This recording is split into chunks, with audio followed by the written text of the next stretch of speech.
Good evening, Buff fans. Welcome to another edition of Buffzone TV.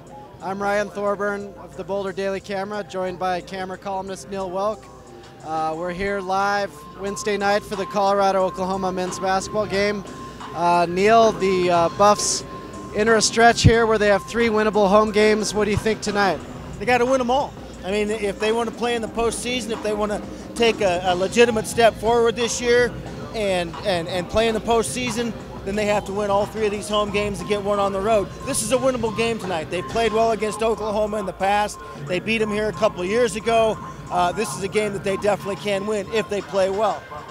Just CU's luck, Willie Warren and Tiny Gallon, 2 players who've been out of the rotation recently due to illness and suspension respectively, back in the lineup tonight.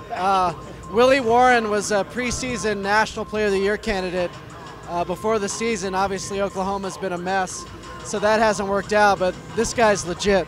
This guy has the potential to go off. You know, he's their leading scorer. He can go off for 20, 30, 40 points in a game, and that's the guy they're going to have to contain. The other guy that you mentioned is coming back is their leading rebounder, of course.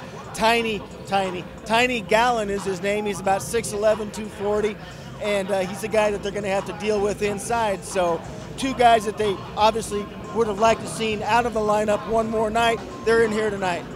The Buffs need a guy that tiny. That's what they need. The Buffs, however, counter with Marcus Relford, who missed the Kansas State game with a knee tendonitis.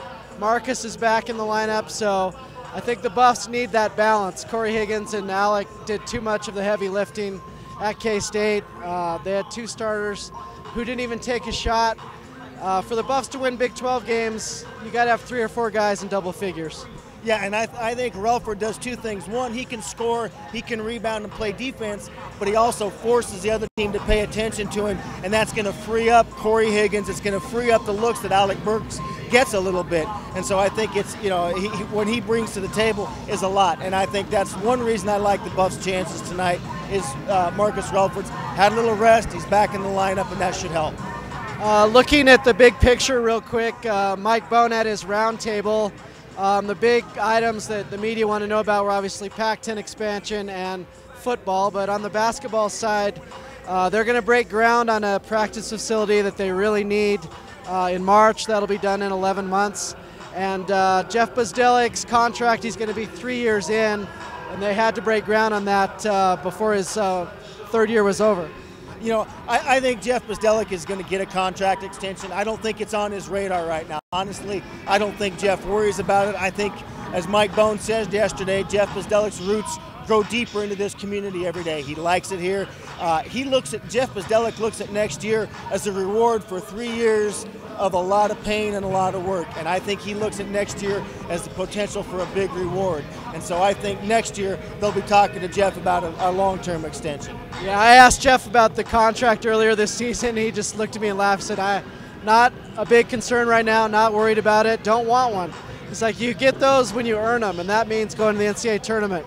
I mean, he's joked about it. Next year he's like, Ryan, if I don't go to the NCAA tournament, run me out of here. And you know, he's only half joking. He believes next year's the year, so I think they need to finish strong here, and then next year we'll put his feet to the fire. But they're going to have some talent next year. Get a win tonight, go to Kansas on Saturday, and play well. That's what they need to be worried about right now. All right, fans, thanks for tuning in, and we'll see you down the road. Thanks a lot.